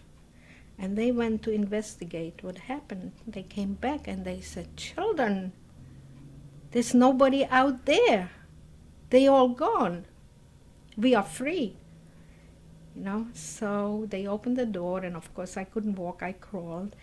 And I came out of the barn, was in the middle of the village, and all the Russian tanks and cannons and God knows what were just rolling into the village. And of course when they saw us, this must have been the point that they brought people from all over, you know. They were running away from the Russians. They didn't want anybody to be alive to tell the story. So they told us to disperse into the houses. The houses were empty. The people left supper on the table and ran the night before, and which was very bad for us, because what we did, we ate whatever we saw. And you know, I'm a religious woman. Now, I eat strictly kosher. If I think about it, I found a big pot with lard. And I couldn't get a bed because they were all, I didn't have the strength to fight for it. So I was lying under the table, with hugging the pot and eating with my finger the lard. Then I got out and I saw a German officer lying there, dead. I performed the dance with my bare feet. I performed a dance around him and poked him. Oh yes, he's dead, he's dead. We were there about 2 days, and then the Russians finally told us we had to leave from there. They can do nothing for us, but we are right on the front. They going to fight there. The Germans might come back, and there might be a big fight there, and we have to leave. So we all started to walk against. So then we saw a Russian truck empty, going away from the front. So at that time I spoke a little Russian. So I went to the driver and I said, could we get onto the truck with you? And he said, sure, but there were some Lithuanian girls that knew the Russians very well. They were my friends. And they said, no, we can't go with the Russians. They will rape us, and we can't do that. I said, I don't know who would look at me and rape me. You know, so we got onto the bus, onto the truck, and they took us to the city of Lauenburg.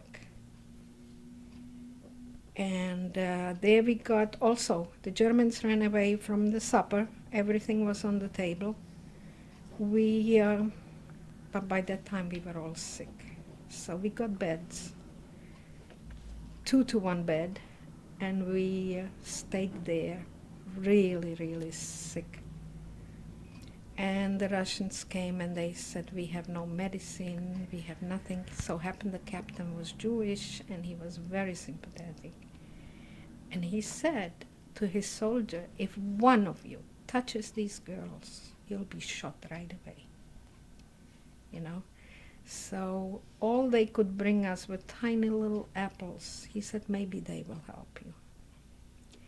Well, we were there about a week, maybe 2 weeks. Then he came back and he said, look, I got a wagon, I got 2 horses, I got a Polish guy. You all go into that and he will take you away from here. No.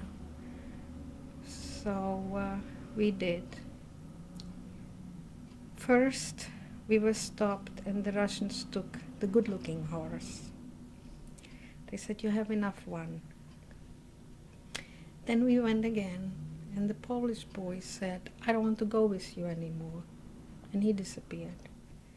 So there we were, girls who never saw a horse in their life, but we managed. Where were you headed for, do you know? We were headed away from the front, just away from there, deep into the Poland. East. You were going Yes, east. yes. Okay. And then another group of Russians came, took the second horse, no, changed the second horse for a real old sick horse. Then another group came, took that horse, and we were standing in the middle of, not able to walk very well, and with a wagon and no horse. So I don't remember what we did, but somehow we got into a town, and I don't remember what it was, and there were the Russians who already organized people. And of course it didn't matter how skinny we were or how weak, they made us wash their uniforms and work for them, but then they gave us food, and they directed all different nations to different trains, and they sent us home on the train. I couldn't get home because the war was still there. So this was in March 45. You were in Poland? Yes. So then the train went to Ukraine, which was a part of Czechoslovakia before the war. And they were Hasidim by the train with big barrels of soup. It was Friday night. And they gave us soup. And they said we should go to this and this house and stay overnight, and in the morning we'll see what we're going to do. So we went to that house, and Friday night they were all Hasidim davening and Russian soldiers davening, and I looked and I said, oh my God, how can they? How can I believe what happened to me after, what happened? I ran away from there. I went to the police station. I stayed overnight in the police station, and the next day I got on the train and I went to the border of Ukraine and Slovakia.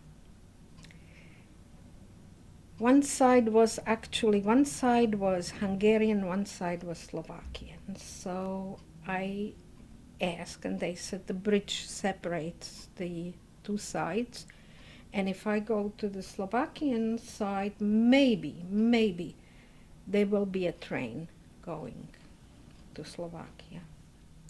So I was going, and there were 2 boys from concentration camp. You could see them, recognize them, going towards me, and they stopped, and who are you, and where you going? I told them, and they said, oh my God, we have good news for you. I said, what's the good news?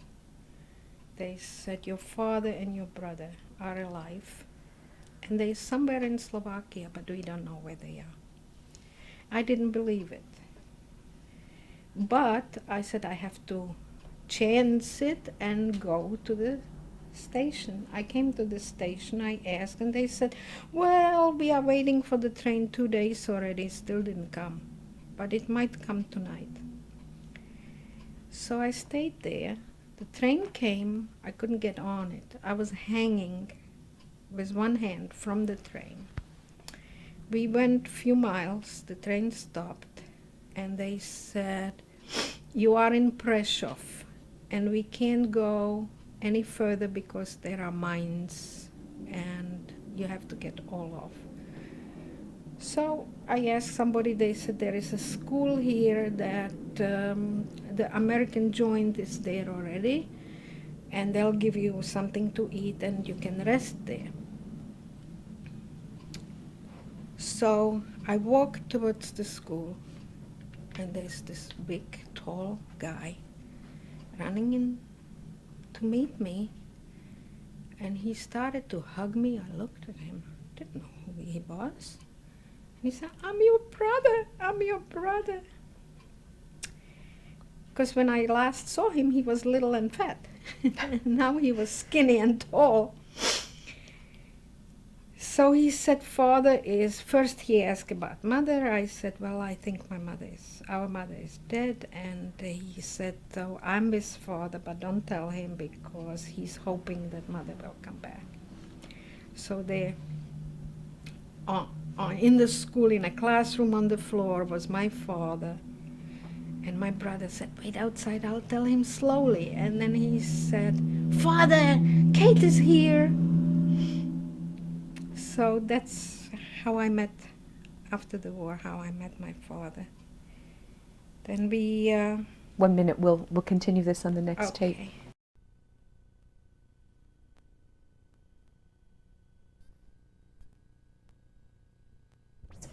So now you're in the school with your father and brother. Now I'm in the school with my father, and my father wouldn't let go of me. I had to lie down on the floor next to him and hold his hand. He wouldn't let go of me.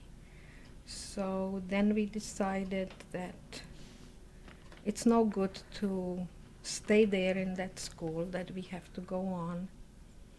So we wanted to go to the capital of Slovakia, which was Košice, and see a doctor there. So we were stopped on the way because it was all undermined. There were no trains. There was a Russian truck that took us, and we stopped in a village. Some Jewish people took us in, gave us food. Then they paid off another truck driver to take us as far, as he could. These people were hidden during the war in the forests, and they came back and they found their properties and everything, so they helped us. And not far from Košice, the driver said, by that time he was very drunk, and he said, "I'm not going any further, you have to get off." So we got off and we walked to Košice, and we went to the doctor, and he diagnosed my father as having very acute tuberculosis. So we said, well, we are not very far from the Tatra mountains, and there are sanatoriums for tuberculosis. We'll send him there. So that's what we did. And my brother and I went to Hungary. We went to Budapest because we couldn't go to Prague. In Budapest, there was a Jewish couple. We met on the street, and they said to me, "Oh, you were in a camp, and where's your mother? And you are such a cute boy. We would like to adopt you." I said, "But I'm not a boy." "Yes, you are. Don't tell us you're not a boy. Of course you are a boy." So I said, "Over there, my brother, that's my brother. He will tell you that I'm not a boy." So he told them. They couldn't believe that I wasn't a boy. I found on my way a big pair of ski shoes, ski boots. I had German pants on, and I had a French big sweater on. And which I wanted to point out was that about 2 weeks before I was liberated, they shaved my head. So I had very tiny, tiny hair, Everybody thought I was a boy. So from, the American joint took over everywhere already, and they fed us, and but they didn't give us any transportation or anything, but we could go everywhere with no money. So we got on a train. We had some fun with my brother's friends, some nice memories that we were in a caboose on a train, and they stopped, and we were sleeping, and they took the engine away, put it on another train. There we were stuck for 2 days, and but that was already fun. That was fun. So finally we got to Prague, and When did you arrive in Prague? in May. I think it was in the May 20 something, and I got a job. I really don't know if it was the American joint that gave me the job.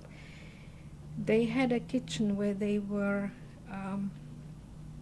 providing food for people who came from the concentration camp, and also lodging. We went to our old apartment, which was occupied by some Czech people with children, so we said we are not going to ask for that apartment. And that German woman that came to our rescue, she took us in. And we stayed with her, and she said, I knew all the Germans around, and I'll show you, you will get a nice apartment. So we really did. We got a beautiful apartment. And I got a job there. I had to write the names of the people that came in triplicate, one for the Joint, one for the Red Cross, and one for the for the Catholic Charities, because this was how they were putting people together, who returned. And I didn't want the people to wait too long, so I was bent down, and I wrote, and I hear Chudy. So I put down the name Chudy. It struck me because it's a Czech name, but I didn't look up. 5 minutes later, I hear Chudy. So I still didn't say anything. Another while, I hear Chudy. And then my blood started to boil.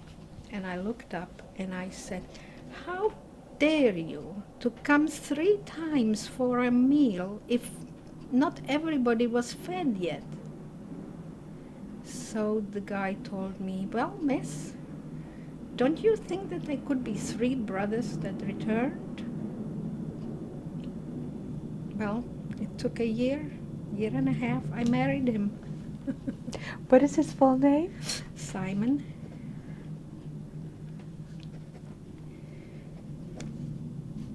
He lived with you and your brother in Prague? How did you... My brother lived with me for a little while. Actually, I was in Prague about 4 days and my father appeared. He didn't want to stay in the sanatorium because he said, I have a daughter and a son, I want to be with them. So he came to Prague. My brother stayed only a little while, and then he went to the Sudetenland to finish his, he was a waiter, so to finish his apprenticeship. And so I lived with my father. And my father was in and out of the hospital. And it so happened that my husband's one brother was also in the same hospital, and that's when we met the second time. And that's how we, got to like each other, and we got married. You had a daughter I had a son in Prague. He was born in Prague. And we had a lot of trouble because this time we were smarter, and we said the communists are going to take over and we have to get out of here. So we applied because one of the brothers, of my husband's brothers, married, and his wife had a grandmother who was living in New York. So they got papers to come to New York. So, but it didn't count for us. And there was a quota here for immigrants, and the Czech quota was very, very bad. So we did everything, possible to get to America, but it didn't work. So I found one cousin was in Bolivia at that time, and I wrote to him, and he said, I can do nothing for you because it's a horrible life in Bolivia for Jews, and I'm moving to Brazil. So he said, but my sister is in Australia, and I'll write to her. So then I got all the papers from Australia, and that's how we managed to get. When did you arrive in Australia? In November 1949. And your son was born, his name? George. He was born 1948. Now, what happened to your father during this time? My father passed away just before we got married. What year did he pass away? 47. From TB? Yes. Okay. Now you're in Australia? Now I'm in Australia, having a very hard time, not knowing a word of English, and my husband didn't either. My cousin decided, my husband came from a religious family, religious background, and I was very impressed. And I was very impressed with one of his older brother, who was really a religious man. And my cousin didn't like that. She said, I helped you because you're my cousin, but I don't want to hear anything about religion. And so she and my husband did not hit it off. So, but she helped us to find an apartment. The man who had to guarantee a job for my husband, he just passed away before we arrived. So there he was, not knowing English, had no job. So he said he'll open his own workshop. So he did, but the Australians were only, they don't wear jackets. It's hot there, especially in Brisbane. So all he was doing was pants, and that couldn't give us a living. So we borrowed money everywhere, and because we came to Australia with 5 English pounds, and he opened a workroom, and after we borrowed money everywhere, we bought a little, what they call a milk bar, and that was my baby. And that's where I learned English, because people were very nice. They used to come in, and I would say, I don't know how to pronounce this, so they would tell me.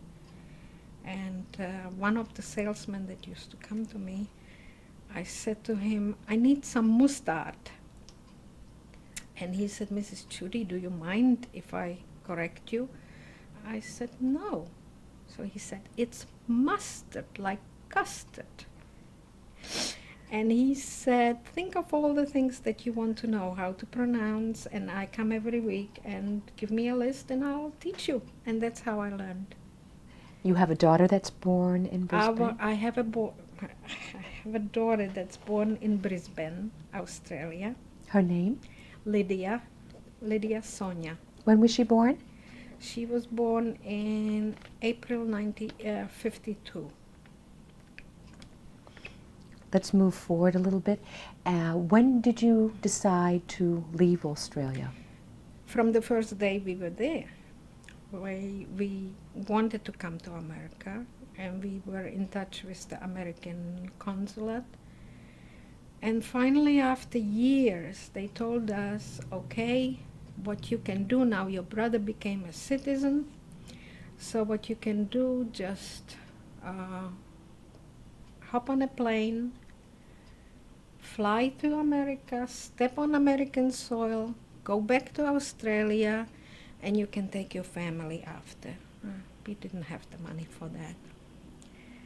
But in the meantime, we became Australian citizens, actually British subjects. So I had an idea. I said to my husband, why don't we all go and go to Canada and wait there?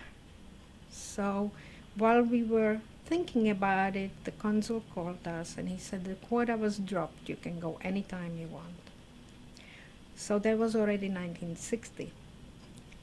And that's when we came to New York, 1960. Okay, and you stayed in New York?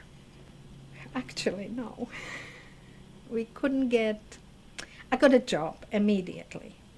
I was looking at the paper and they said housewives wanted, will teach on the job. So I went, and it was an insurance company, and the insurance company rated very high in Czechoslovakia. It wasn't easy to get a job. So when I went in and I saw the crystal lamps and all that, I said, nah, they're not going to give me a job. I went back on the street and I said, I can try. So I went to the personnel department. I told them stories from Australia. They were very impressed. I walked out of there with a job. And I worked there for 20 years. Then What company? Royal Insurance. It's an English company. And actually, technically, I'm still an employee. Now I'm a retired employee. So, because they never, unless you do something wrong, they never fire anybody. It's a wonderful company. They didn't pay very much, but it's a wonderful company. So my husband, of course, was struggling because there was no need for tailors. So he said he'll go, and he got a job as a quality control to set up machines, and his problem was he was Shomer Shabbos, and he was fired from every job he had until he got a job in a dry cleaning establishment that was owned by Greeks who were very, very good people, and let him go home Friday early, and even the boss used to come and say, it's 3 o'clock, go home already. Unfortunately, he was there 7 years. The man died and his sons ran down the business and there was nothing left. So he struggled. All these years he struggled.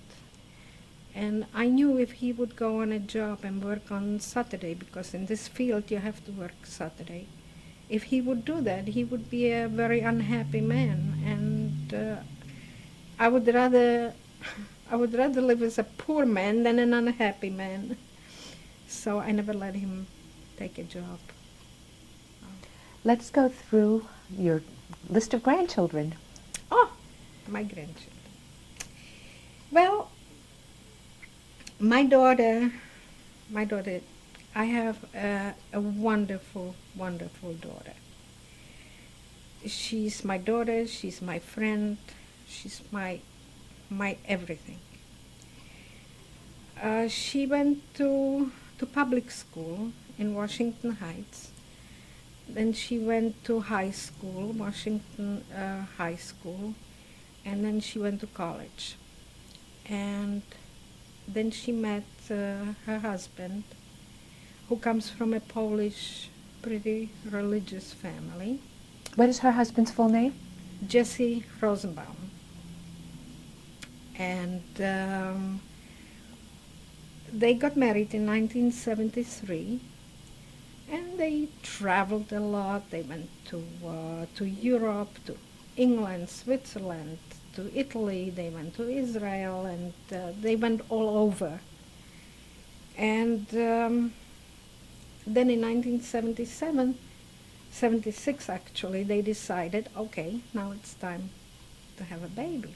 So my darling Daniel was born. He went to Yeshiva Central Queens and then to Or Torah High School. Now he's studying a year in Jerusalem, and he's coming back in June, and he'll probably continue in Queens College, his college. And my son, he was a little bit more problems. He was a good boy, but he was always, he used to skydive without me knowing. When I found out, I nearly died. And then we went to the synagogue on Yom Kippur 1973, and the rabbi announced that there is a war in Israel. We went out of the synagogue, and my son said, "I have to go. What do you think?" I said to him, "I can't say that I'm not afraid." I said, "But if I would be your age, I would go too." So he went. He was put, he thought he's going to fight, or he's going to jump from planes. But they put him in a kibbutz to free a kibbutznik, and he loved it, and he met his wife there. What is her full name? Her name is Vivian. Her maiden name is Poch, P-O-C-H.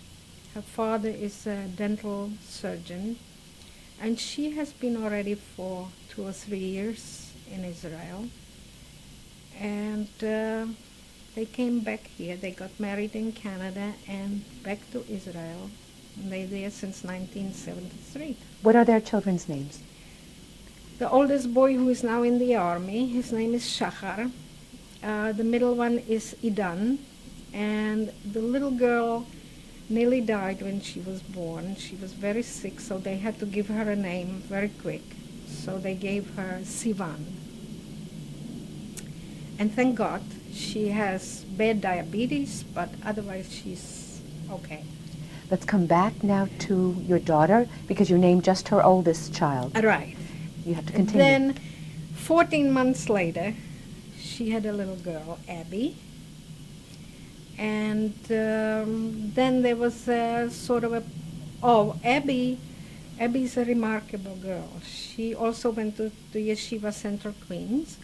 Now she's in high school in Hafter, and she's going next year for a year to Israel to study. But she's a wanderer. I think she's got that from me. She went 2 years ago to Ukraine to teach Jewish children Aleph Beis. She is in Israel like if it was her home. She knows every street. Now she just returned from the March of the Living from Auschwitz, Majdanek, and so on. And she's a girl that likes to do things. So she will be next year in Israel. You have 2 more grandchildren? Yes. Then after her, 3 years later, Shira. She's in Yeshiva High School. And the little one is graduating, 8th grade in the Yeshiva in the city. He is Rafi. Wonderful. Raphael. Big family. Let's conclude the tape with one question. I just wanted to ask you why you decided to do this tape. I decided to do this tape because I wanted my children to know what my life was like, because see, they get 2 different stories. They get sort of a Czech story and a Polish story, and the Polish Jews lived completely different than we did. And I want my children to know where they come from. That was the reason. And of course the reason is that it should not be also not forgiven, but it shouldn't be forgotten. And I think that everybody who can give an account, because all of us, we won't be here much longer, and there are people who say it never happened, and I think that it's very important to see that it did happen. Thank you for sharing your story with us. Okay. This is my grandmother with my father on her lap, with his 8 brothers and sisters. Picture was taken around 1895 in Prague. This is my father, picture taken about 1920 in Prague. His full name, please? Erwin Weidmann. My mother, Louise Brown, picture taken about 1920 in Prague. This is Katuse Weidmann, picture taken 1923 in Prague. This is my grandfather, Nathan Weidmann, myself, Katuse Chudy, and my cousin, Katuse Moore. Did she survive? No. Picture taken in my grandfather's summer house, Senohrabi.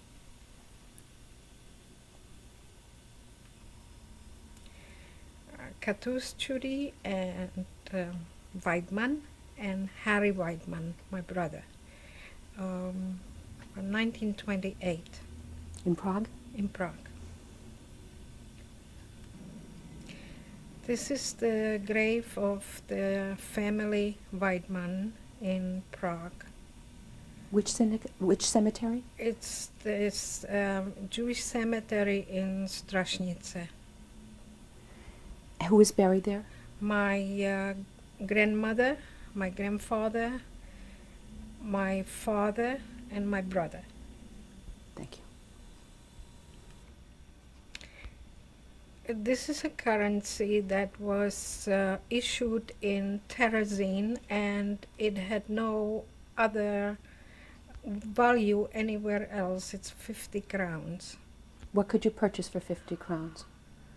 I really, there were not many stores. I really don't know. But if you wanted to go, like we had some kind of entertainment, you had to pay. Thank you.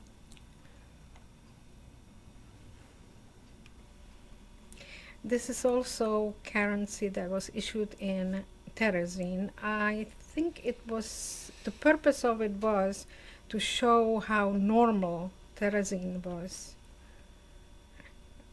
Thank you. This is the original star that I wore on my clothes, and I found that after the war in an attic in Theresienstadt, where I found a dress that I used to wear.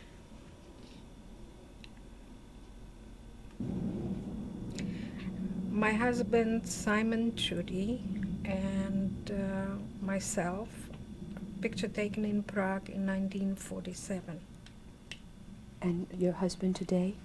My husband is deceased. He died of heart attack in 1984. Thank you.